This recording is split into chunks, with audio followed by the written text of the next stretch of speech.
Welcome to Land Academy. I'm Jack Butella. I'm Jill DeWitt. We show you how to buy real estate for half of what it's worth. And sell it on the internet really fast. We are Jack and Jill, and this is the Jack and Jill Show too. With over 15,000 completed transactions, we're the experts at acquiring property. Of all kinds, not just land. For half price and flipping them for way more. All right, let's get this show started. Jack and Jill here. Hi. Welcome to the show today. In this episode, Jill and I talk about staying motivated. By Jill.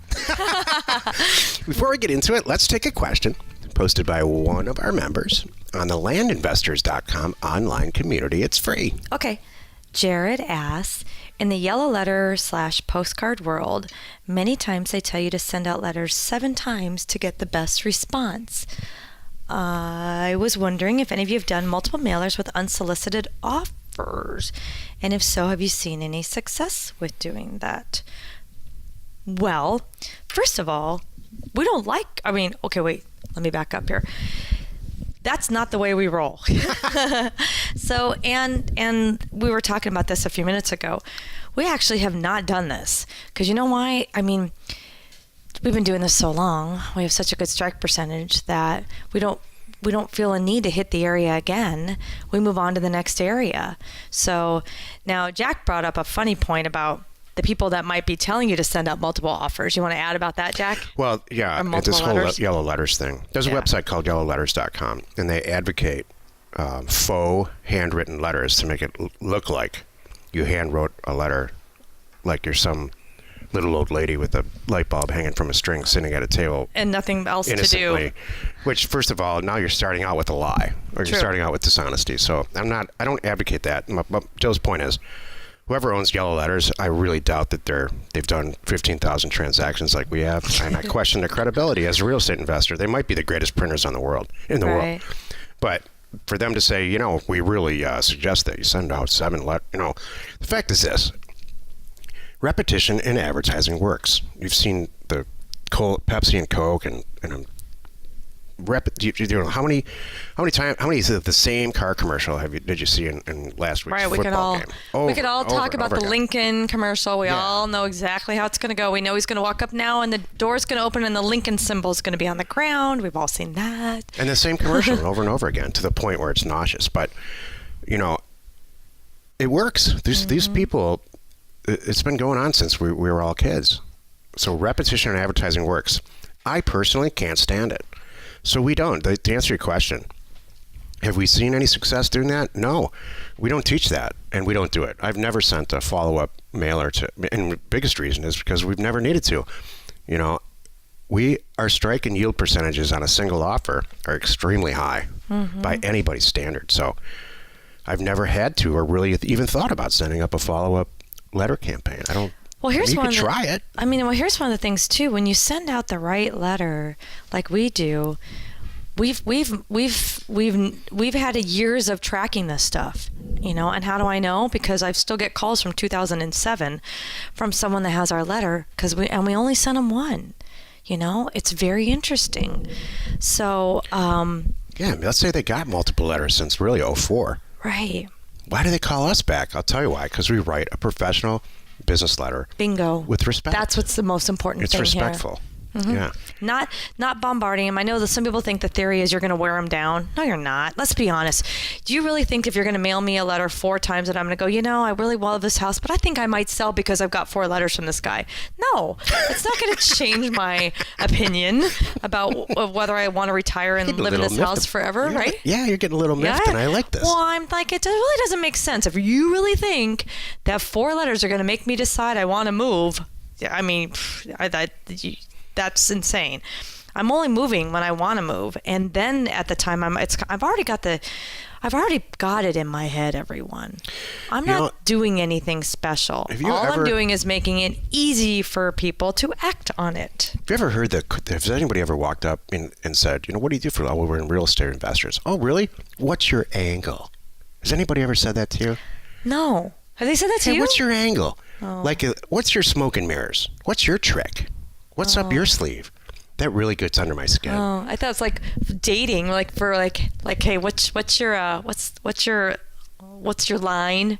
Yeah. You know, like it's like that. Yeah. Nobody wants to be solicited like that. Nobody wants to be Pickup line, that's tricked. it. No one's going to make a decision, especially about selling their house or their land, because it's just because they got tricked, or because just be straight with them. This is just like dating. It's a pickup line. And you know what? We don't send pickup lines, and we don't send phony. We don't use pickup lines. You better not, Jack.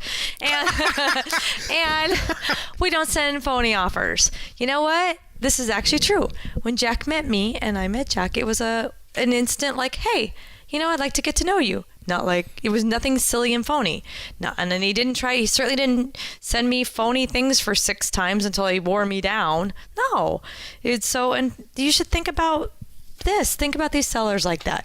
Send them a good, respectable, decent offer. Sit back and let it play out. If they're interested, they'll call you. If they're not, they won't. And a lot of them will save them. If you go to offers2owners.com and dig around that site, it's our printing company. You can download the offer forms. The form that go forms. to the menu item forms. I'm used to this very much. I tell people this all the time. Go to offers2owners.com.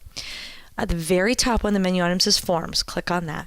And then you're going to see there our letters, and go ahead and download them and use them. Horse them around it's with them. It's in Word format, so you can change it and make it yours. There's one for land, and then there's one for houses. And if you really want to see too, not to plug it, but I'm telling you, what we have at our fingertips is awesome. Go check out, download the spreadsheet showing all the lines of data that we have, what's at our fingertips. And this is why we can make these decisions and we can say this stuff. Go look at what we have at our fingertips. I mean, we're sending offers. We're not messing around.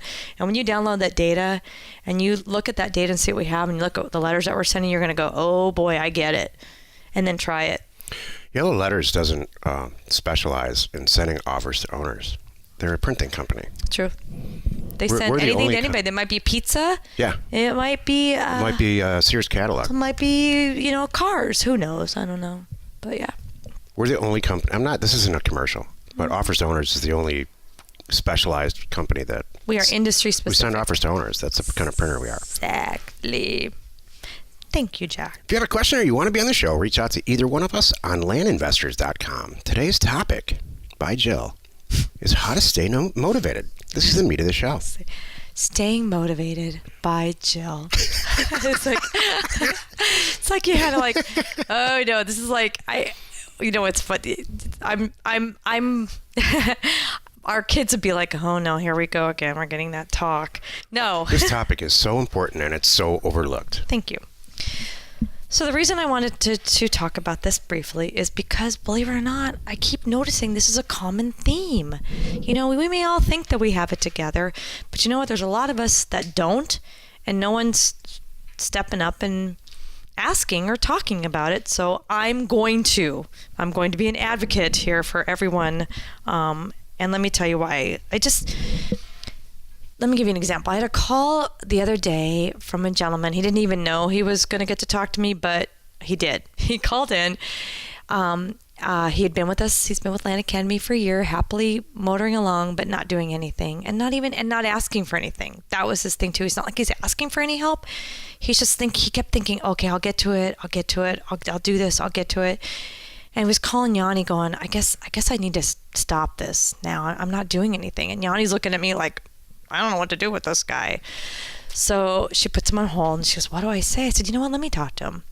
So don't be surprised, folks, but I might do that. People, if I'm in the office and somebody's on the phone, I'm going to get on. I like talking to people. I get on the phone. And so anyway, I told Yanni, I'm like, well, let me talk to him. So she transferred the call to me. And I said, hey, what's going on? And it was really nice because the guy's like, I didn't expect to get you. I'm like, I know. It's all good. And he was explaining to me his situation. He's like, I've been with you guys for a year. I try every month. You guys gave me a free property a year ago. I haven't even recorded it in my name. I'm a little, I work real hard in a factory all day. I come home and I'm tired. My computer works half the time. I'm not that good at it, and I think he was like coming up with all these excuses, and I felt bad because he was kind of beating himself up. I'm like, okay, hold on a moment. None of this is crazy. You are you do have a lot going on. I get it, and he said this to me, and I didn't even say it to him. He said, I guess I'm not motivated enough to do this. I said, wait a minute, you can get out of this. I think for him, all he needed was a few steps in the right direction. And I gave him real simple, little actionable baby steps. I'm like, all right, let's start with this property. Let's get it recorded. You know how to do this. You have all the resources and everything to do this. You can, you know where to mail it and all that good stuff. So go ahead, let's get it in your name.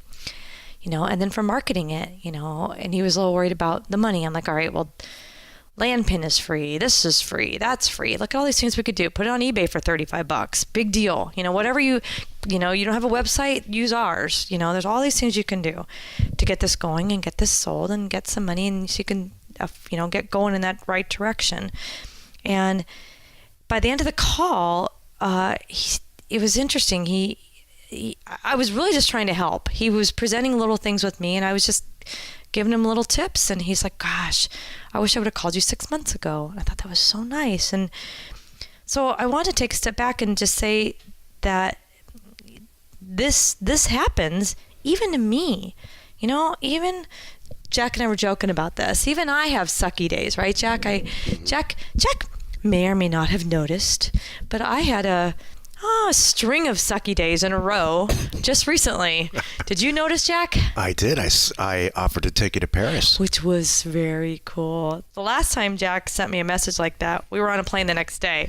So it was so funny. Jack sent me this message via Skype, and the first thing I did was look at my calendar to see what I could clear off to go.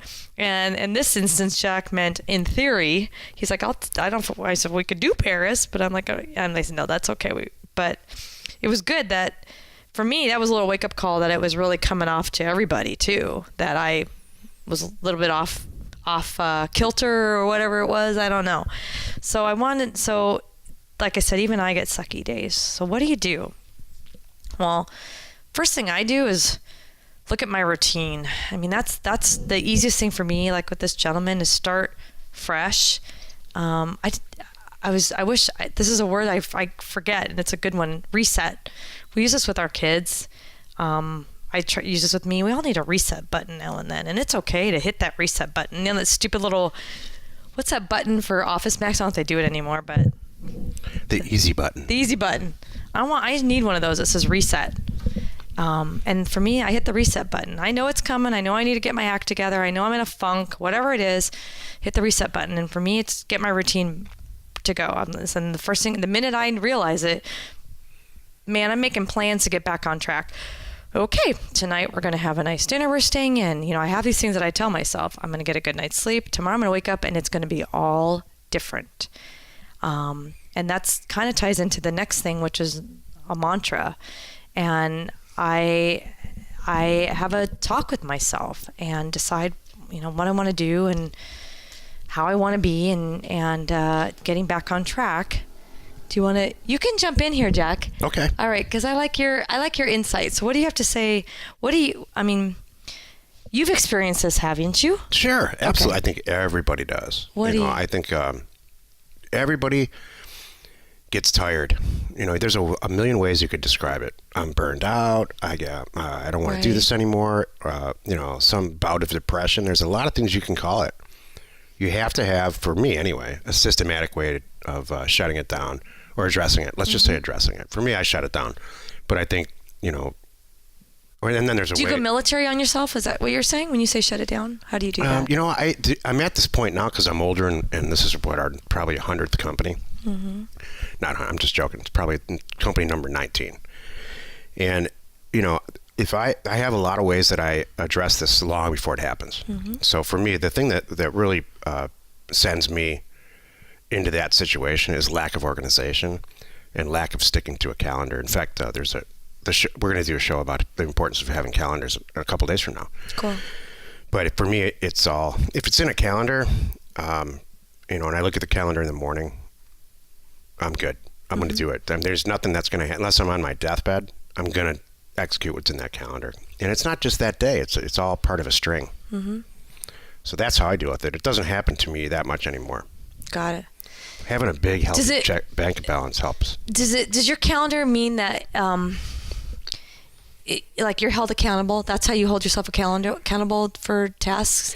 And do you do little things on your calendar, or are they big things on your calendar? In a really ironic way, if it's in the calendar, I've pre-thought it, right? If it got scheduled, let's say even a month earlier, or in some cases like the show, we record every Thursday, it's scheduled like a year early. So I'm off the hook. I get up in the morning every morning and I say, all I have to do is exactly what's in the calendar. Oh, that's your reasoning. And I'm killing it. And you know what? I have go fishing in my business calendar. I have to tell you, I have known you how many years now? That I did not know. Yeah. I just learned something about you. That your way. Execute what's in the calendar. You put it in. You know what you need to do. You put it in the calendar, and if you wake up that day and there's only like little things or 3 little things, you're like woohoo. But on the big scheme of things, you know you're doing everything's great. Well, let's talk about those little things, because I really think that's where people get hung up. Because every morning there's something, and it's usually in your email that you look at and you're like, and so now you're off your calendar. Right. Now you're on to whatever fire there is. It's true. So this is what I do. If it happens more than 2 or 3 times, and it does, I hire somebody, or I outsource it, or I assign it to somebody that already works for us, or I address it myself. But if I have to address it myself multiple times, now it's in the calendar. Reviewing your email is now in the calendar. So it's not taking away from what the other stuff I'm supposed to be doing. I love it. So I'm totally off the hook. That's good. Like, you know how we launch all these new companies all the time and stuff? It's all in the calendar. Oh, I know that. Oh boy, I'm well aware of that. Here's how you fail at a calendar. Do you know what else is in the calendar?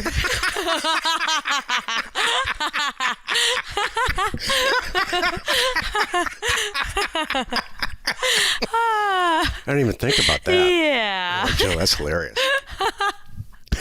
So don't think I'm against the calendar thing, by the way, because I'll throw a few things in there. Why is there something scheduled for 10 p.m.? Oh. Mommy and daddy time. Yes, it is. I'll tell you what doesn't work with calendars is assigning it to other people. You can't have a calendar and assign it to even employees. That's just not how it works. I think what really Jill is saying here is develop a system that works for you. And it's probably not going to happen the first time out, but develop whatever your system is. Maybe it's talk to your sister. I don't know. You ever notice people on the way to work, they're talking and talking. I don't know, who the hell are they talking to? Yeah. Remember we lived in Arizona on a cul-de-sac, and there'd be like people would all go to work and you could see them, and they're all like get on the phone as soon as they're pulling out of the driveway. Right. And I swear every day they're like talking to somebody like their brother or something, or their mistress. I don't know. But it's happening like in the morning. Yep. So maybe that's what works for people. Yeah, that's a good idea. It could be a tiny little silly thing like that just keeps you out of the doldrums. Exactly. I love it. So that could be whatever your routine is, and helping yourself. The other thing I thought about and just kind of hit me this morning, when we get in these lack of motivational oomph slumps kind of thing, it's almost sometimes I feel like something's missing, and this is me personally, and I have to take a step back. I mean, and I really do. When I go, okay, why am I like this? Why am I in a funk? Why am I snappy about the littlest little things? And I don't even realize I'm snappy. I want to hear this. But Jack points out that I'm snappy. And he's the only one. I got to tell you, it's so funny. The other day, he's like, what did that employee do? I'm like, what are you talking about? He's like, you were kind of hard on him. And I'm like, I had no idea, because I do not want to be that person. So I like... Because that's not your regular self. No. And I quickly went, all right, I got to fix this now. So, and that was one of the things I do. I'm like, okay, I had to take myself, like, I like to give myself a Jill timeout. Seriously, I did personal timeout to myself, saying, you sit in the corner and figure out what's going on. No, I kind of do that. Why are you in a funk? What, is there something missing? What's going on here? What's upsetting you? And then when you realize it, and it could be even something like, God, I've been trying to diet. I'm sick of it. I know I'm not at my goal, and it's, and you don't even know it, but you're a bear with everybody else. It could be anything like that. Taxes are coming and you're way behind, or, what you need to do to get your stuff in order. I don't know, but there's usually there's often something. When you own a lot of real estate, property tax bills are in Oh, the yeah. mail every single day. And I had an employee one time, this is really on topic actually, who after like a year they worked here, they're like, you know what? You are the most irresponsible. They said You don't pay that? your taxes. Oh, that's hilarious. They just didn't get it. Property That's taxes, when you own property free and clear and by the ton like we do, they just never, they endlessly come. Yeah. That's It's not because you're in trouble. That's so You didn't do funny. anything wrong. That's you just get a lot of, hilarious. there's a lot of property tax bills. Oh, that's so funny. That was not nice of them to say. That was bad. I'm assuming did they stick around long after that? Did you ever hear that story before? No, I hadn't heard that one. It's because Seriously. they don't work here anymore. Well, I know that. They might be That's a having, given. They might be having a real bad motivationless day today. Right. And guess how much I care. Exactly. You know what? Here's something else to say about this topic. Nobody can do this but you, and you can't blame other people either. That is not fair. You can't walk around saying, "Oh, it's all because this person is making me this way or causing this or something." Because you know what? Whether or not they are who they are, and they're going to act that way, and how you go into every event and every conversation. You can have the outcome be however you want it to be. You can walk into a meeting with the most horrible boss in the most horrible situation, and as long as you have it in your head, you're walking in going, and you're prepared, this could go this way or go this way, and be ready for it, and you're going to go, even if it goes this way, and they're going to chew me out, whatever it is, I'm ready for it. I know what to do. I got this. It's going to be just fine. I think what you're saying, and it's really true, is you have control over way more stuff than you really think. Mm-hmm. It's not what happens in life. It's how people react to what happens and then how you deal with it. So if you have a horrific boss, we've all had or have horrific bosses. Mm-hmm. My gut reaction. Recently, I went to go look for something. I think it was honestly a fishing pole. And I went into the closet, and I knew it was in there. And my initial reaction was to clean the whole closet out, all right, to solve the whole problem forever of finding this fishing pole and everything else. And I did. That's how, and I noted, and I stopped for a second. I'm like, you know what? That's how I approach everything. So if your boss, don't just deal with the boss at that moment. Solve the problem. Get a new job. In severe cases, maybe they need to get reported. There's all kinds of ways to deal with it, but don't just over and over and over just sit there and deal with a really bad boss. What if it's a spouse? That's your problem, Joe.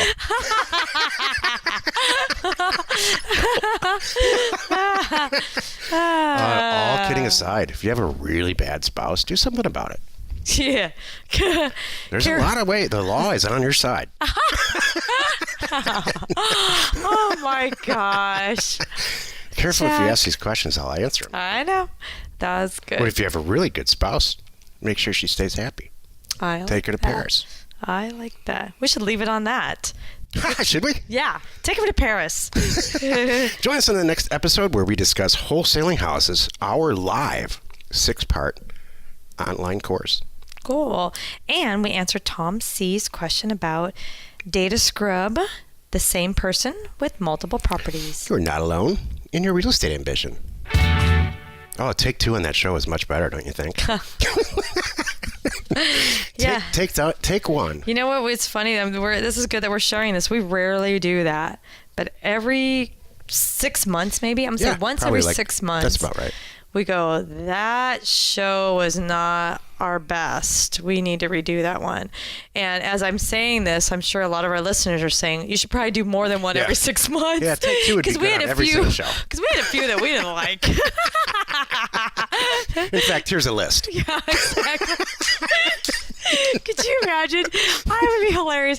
Dear Jack and Jill. Please do show Thanks a lot. 420. This one sucked. This one sucked. This one sucked. This one sucked. You need to redo these. And consider doing shows 122 through 321. Yeah, exactly.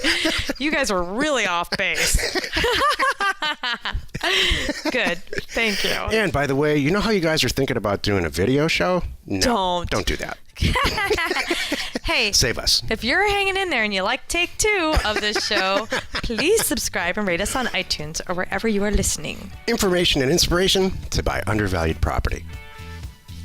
We are Jack and Jill, and this was the Cash Flow from Land Show. We are the experts at acquiring property Of all kinds, not just land, for half price just so we can flip it for way more. and really fast. Thanks for listening. You are not alone in your real estate ambition.